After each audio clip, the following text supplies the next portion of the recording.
Good evening, everyone, and welcome to the Provoking Thoughts Broadcast. I'm your host, Natasha Pierre, and I am delighted that you are joining me. I'm here every Monday night, 8 p.m. Eastern Standard Time, so I hope that you come back if it's your first time. If you've been with me before, welcome back. Thank you, thank you, thank you. May is Mental Health Awareness Month, and the color is green. And so right now I am wearing the only green that I had in my closet, and it's kind of like a sea foamy green. Hi, Courtney. And so that's what I'm doing tonight. I'm trying to represent Mental Health Awareness Month. Listen, tonight's topic is 5 mistakes people make when discussing mental health. 5 mistakes people make when discussing mental health. And here's the thing that I found. These mistakes that are being made are really being made out of ignorance. I, for the most part, do not believe and feel that when I've encountered them and have seen them or have heard them, that it's really done with any malicious intent. It's really ignorance. You know, our society isn't as aware about mental illnesses and mental conditions and challenges and limitations in the same way that they are about physical illnesses. And that's okay. After tonight, you can no longer say that you are ignorant. You can no longer say that you aren't aware. So let's dive right into it. The 5 mistakes that people make when discussing mental health. The first one is that mental health and mental illness are often used interchangeably. That's the very first mistake that I hear people make. Mental health, mental illness, often used interchangeably. And you're probably thinking, Natasha, what's the big deal? Mental health, mental illness, it's all the same, right? No, there is a distinction. And the distinction really is the reason why we're not talking about mental health and mental illness as much as we should be. The distinction is the reason why many people are still not seeking the help and the support that is readily available many times. The reason, or the distinction, is the reason why people are not reaching out to friends and family. Here's the difference. If you have a mind, and we all do, mental health is a concern for you. Mental health is something that you should be paying attention to. If you have a mind, if you exist, if you breathe, if you can hear the sound of my voice, mental health is something that you should pay attention to. In the same way that we pay attention to our physical health, and we go see the doctor, we check our eyes, we check our hearing, we check allergies, we check whatever we check. In the same way that we do that, we should also be doing periodic checks of our mental health. Now, I'm not talking about necessarily going to a therapist, although I do believe everyone should get themselves once a week counseling or therapy for a minimum of 6 months, because we do not know what we don't know. But if you have a mind, mental health is your concern. Okay? Now, when we talk about mental illness, we're talking about a condition that is actually diagnosed by a doctor, by a psychiatrist. There is a distinction. Hi, Brown. And so you can have a mental health condition, a mental health challenge, a mental health limitation, having a mental health frustration, whatever word you want to use, without having a mental illness. When we talk about mental health can be, you know what, using some of your PTO, actually taking a vacation, taking a sick day where you just stay at home in bed and watch Law and Order. That's a mental health day. That's you taking care of your mental health, you taking care of your mind. Now, when we're talking about mental illness, we're talking about people who have diagnoses, people who have mood disorders, people who are dealing with anxiety, etc., chronic depression. So those are 2 separate concepts, and they're often used interchangeably. For those of you just joining me tonight, I'm talking about the 5 mistakes that people make when discussing mental health. The first one is that mental health and mental illness are 2 different things. If you have a mind, mental health should be a concern for you. Mental illness is when there's a diagnosis. Let me give you an example, and this is the example that I use often. If someone experiences a death in the family and they're sad today, that's not a mental health issue. That's not mental illness. That's them being sad. And often in this country, we medicate sadness. And as humans, we must be free to experience the full spectrum of emotions. We cannot only live on the happy side. We're also going to be sad sometimes, and that's okay. And we must be free, and we must give people space to experience sadness. Now, personally, I believe that everyone needs one full year, one full cycle to grieve. That's my personal assessment. And so if someone close to you dies, you're going to need 1 year to go through all of the birthdays, all of the restaurants, all of the holidays. You're going to need that. That's just sad. Now, if we're in year 5 and you're still feeling the same level of grief in year 5 as you felt on day 1, now the first thing I'm going to say is that you're having trouble processing that grief. And there is a mental health issue where you need to understand how to process the grief, how to deal with the death. I'm not ready to talk about mental illness. I'm not ready to speak about that yet. You experience a loss and you need some help coping. You need some strategy in order to ensure that your mental health, that you're mentally healthy. Now, if you are happy, you just got married, you've got a great job, you have phenomenal kids, things are going well for you, and you begin to experience periods of sadness where there's no explanation, and your sadness is lingering, not just a day, but I'm talking weeks, months on end, now I might be willing to talk about depression.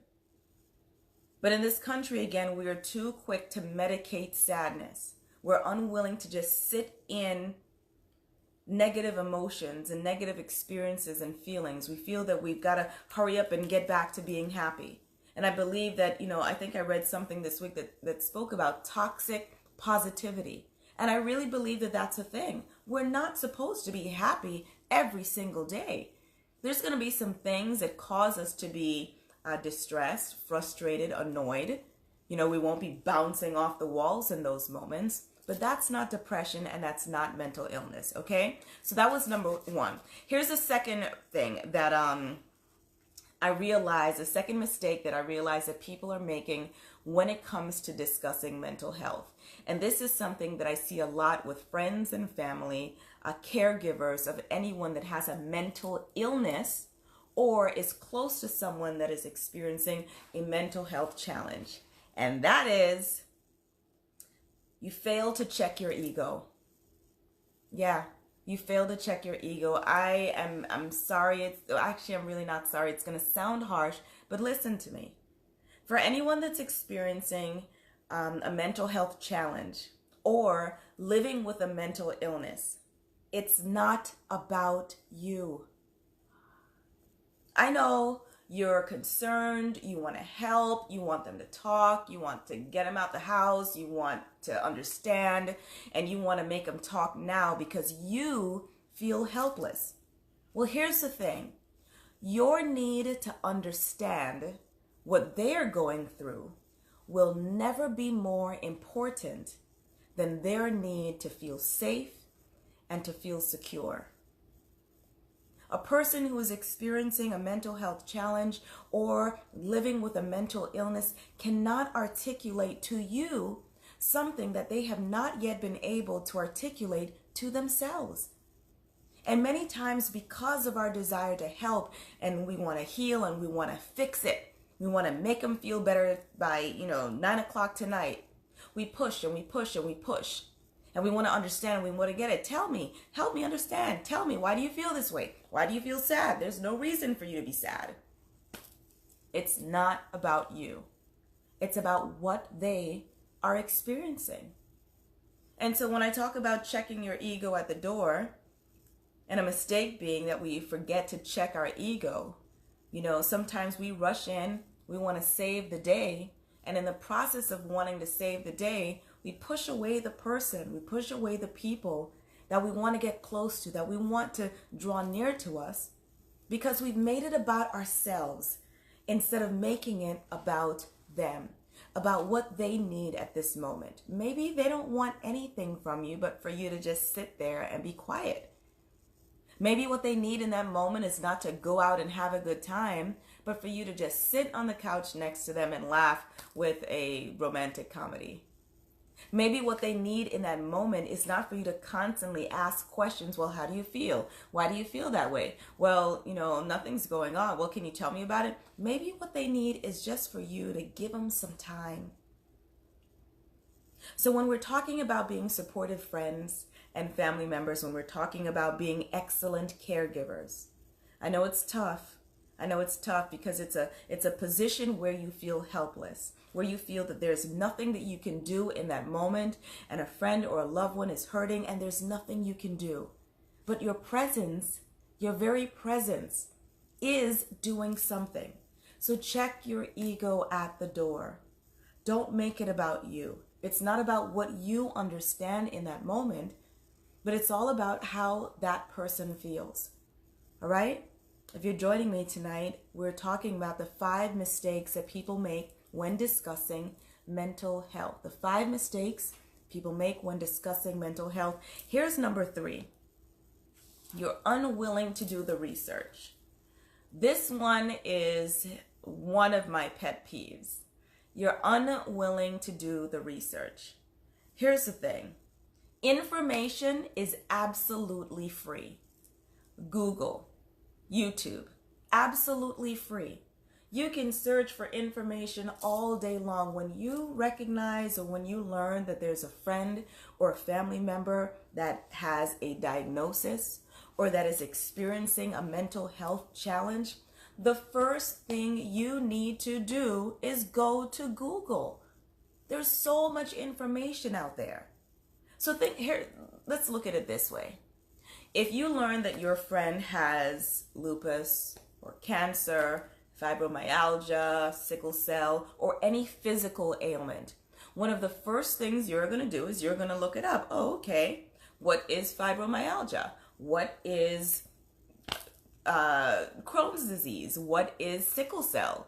That's what you're going to do. You're going to look it up so you can understand how to support, how to help, what questions to ask. You want to be knowledgeable. You aren't going to remain ignorant. So here's my question. How many people do you know actually know what schizophrenia is?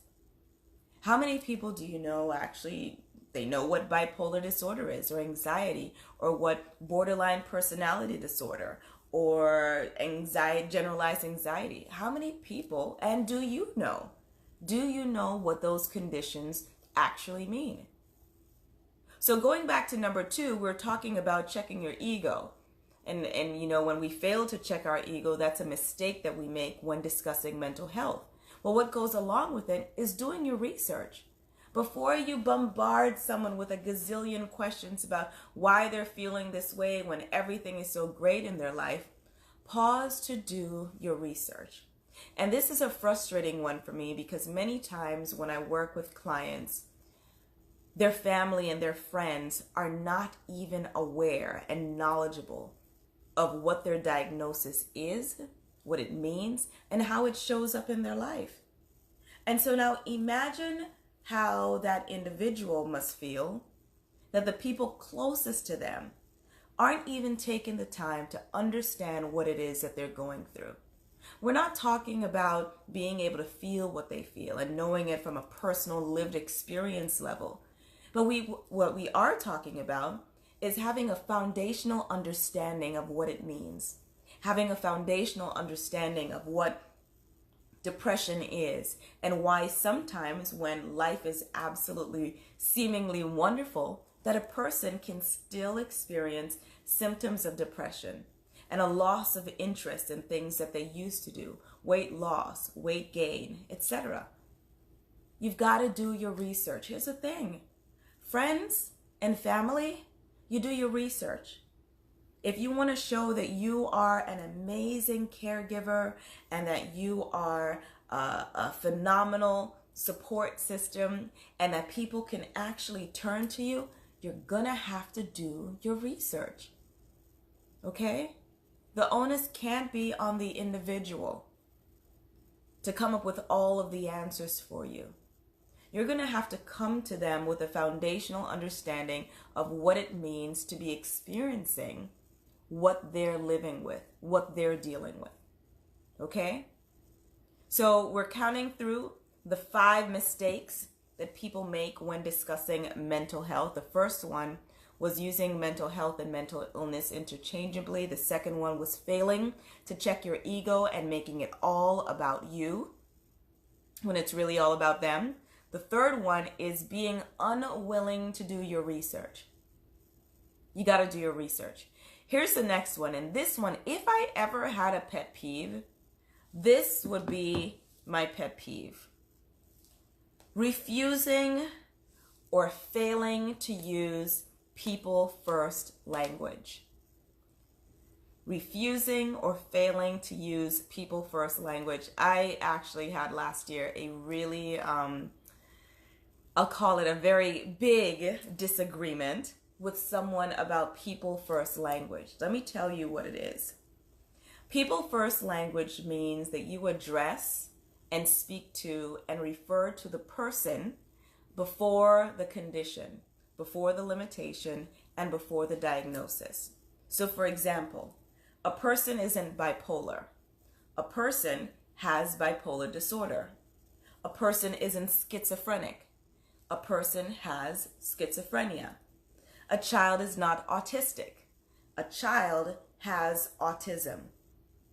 When we fail to use people first language, we reduce a person to the condition. We reduce the sum of who this person is to their limitation. We reduce them to whatever the challenge is that they're facing at that present state in time. So think about it. Years ago, words like cripple were commonplace. Now, it is not only rude and disrespectful and highly insensitive to say that someone is a cripple. The word is that person doesn't have use of their legs, or that person is in a wheelchair, or that person is a paralytic. Those are the words that we use. Now, I'm not advocating snowflake culture where we are tiptoeing around people so no one's getting offended. What I'm talking about is etiquette. I'm talking about etiquette. I'm talking about courtesy. In the same way that you would think that I was absolutely rude and highly insensitive to refer to someone as, oh yeah, that's that cancer chick. You would think I'm rude. Oh my God, Natasha, she's going through treatment. That's so mean for you to call her the cancer chick. Well, what's the difference between that cancer chick, that diabetic man, that lupus girl, and that, she's bipolar? What's the difference? People first language. And this is something that's just not exclusive to the mental health space.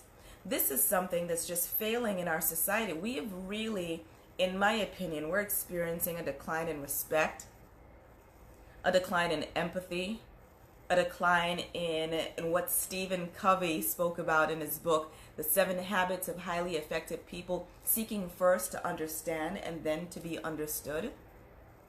We've got to use people first language. A person who is unable to hear is not the deaf guy, the deaf girl. No, she's a person who is deaf, a man who is hearing impaired. We put the person before we discuss and speak about the condition, because that's what humans do. That's courteous, that's etiquette, that's respectful. That's what we do. And I see this and I hear this all the time. And then one of the biggest pushbacks I receive is, well, Natasha, isn't that just like semantics, tomato, tomato? No, it's not. Because let's take something that you're experiencing and let me phrase it in a way that's uncomfortable for you or unbecoming for you. Here's the thing. We don't use the word retarded anymore. I hate that word. It grates my nerves even when people say it in jest. We don't use it. It's insensitive. I don't use the word handicapped.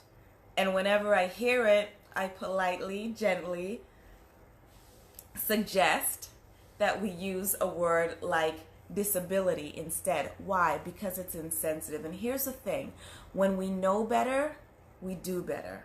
And so tonight, I'm sharing with you some things that will allow us all to do better. We're using people first language. We're addressing people, not their condition, not their disability, not their limitation, not their challenge, not their religion, not their race, not their ethnicity, not their insert qualifier here. We're not doing that. It reduces the person to something that is just a part of the greater whole. We don't want to do that. Okay? Here's the last one that this is going to take a lot of work, and I know it, and so I've prepared myself so I'm not frustrated every time I see it and hear it. But the fifth mistake that I see and hear people making consistently is perpetuating stereotypes when it comes to mental health. Perpetuating stereotypes when it comes to mental health. I promise you not to remain on my soapbox for a very long time on this issue, but recently Burger King came out with a new campaign for mental health. Now listen, if they launched this campaign in any other month other than May, I wouldn't have an issue with it at all. However, in May, Mental Health Awareness Month, Burger King decided that they would create several meals that allowed people to instead of having meals their way right away, they can have meals the way they feel. And they thought that it was clever to name these meals Blue, Pissed, and DGAF. And you can Google it to know what that means. How do I feel about that? As someone who's done marketing in the past, epic fail. Horrible. It just showed me that they have zero insight into mental health and how challenging it can be and how real it is for people who are experiencing any mental health crisis, much less mental illness. It showed me how easy they were willing to get a cheap laugh. And so their whole premise was, McDonald's has the Happy Meal. Well, hey, everyone doesn't feel happy all the time. So here, come in and order the Pissed meal. Really? Come in and order the Blue meal. And so when we're talking about mistakes that people make when discussing mental health, and number 5 being perpetuating stereotypes, out of all of the ways that Burger King could have supported, raised awareness, educated people about mental health in this month, they chose to make light of and in my opinion, make fun of the very thing that people have a hard time managing. And that's mood, that's sadness, that's emotions, that's their feelings. Burger King, epic fail. I'm not happy. Here's the thing. When do you hear people talking about mental health and mental illness? Typically, it's after a mass shooting, a school shooting, odd or weird behavior according to society standards.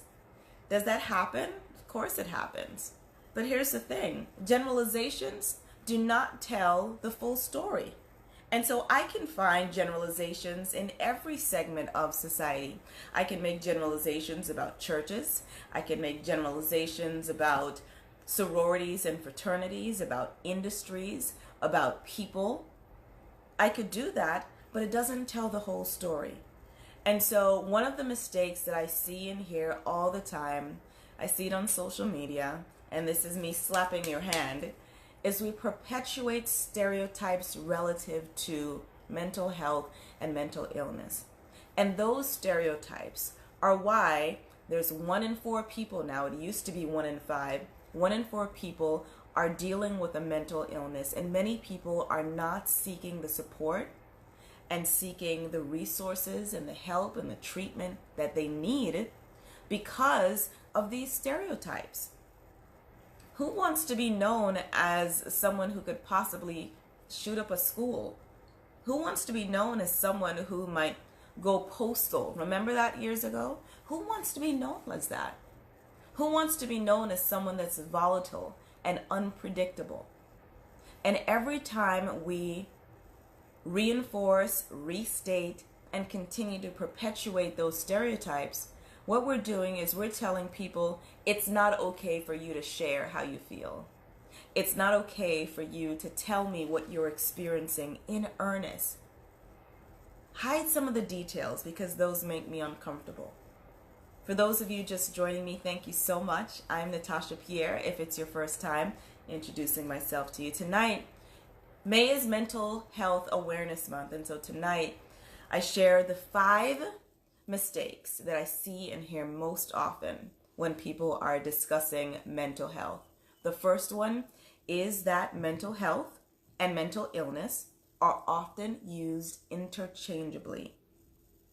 Okay, if you have a mind, mental health is your concern. All right, it doesn't mean you have a mental illness.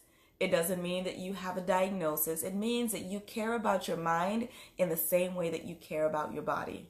Okay, and if you're working out and eating right, you should also make time for self-care. You should also make time to ensure that you're receiving sufficient rest.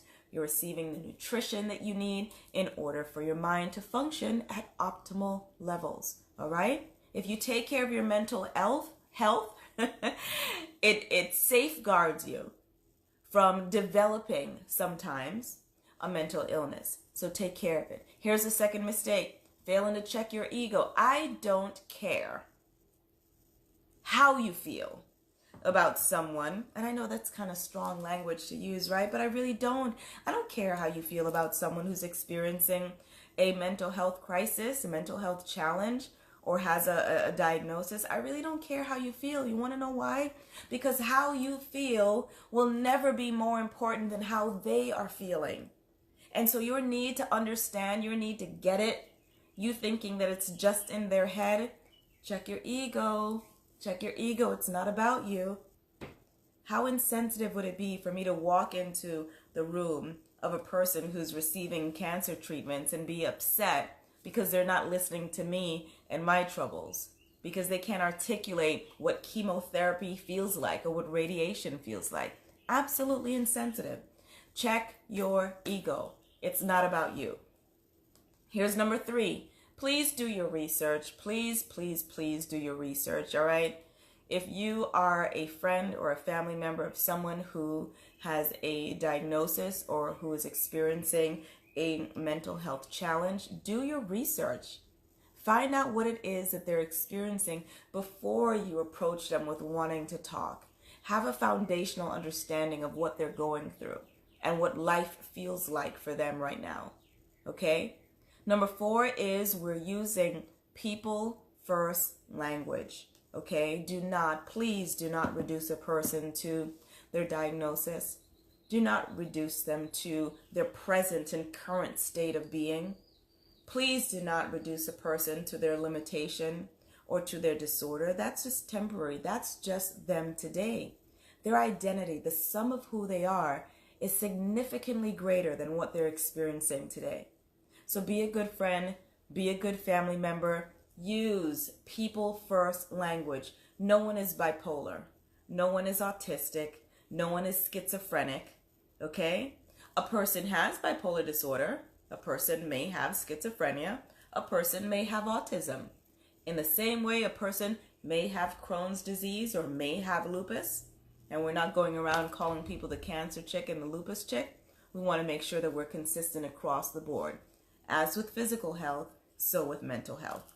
And the last one is we're not perpetuating stereotypes, okay? There's enough stigma going on in the world right now relative to mental health and to mental illnesses.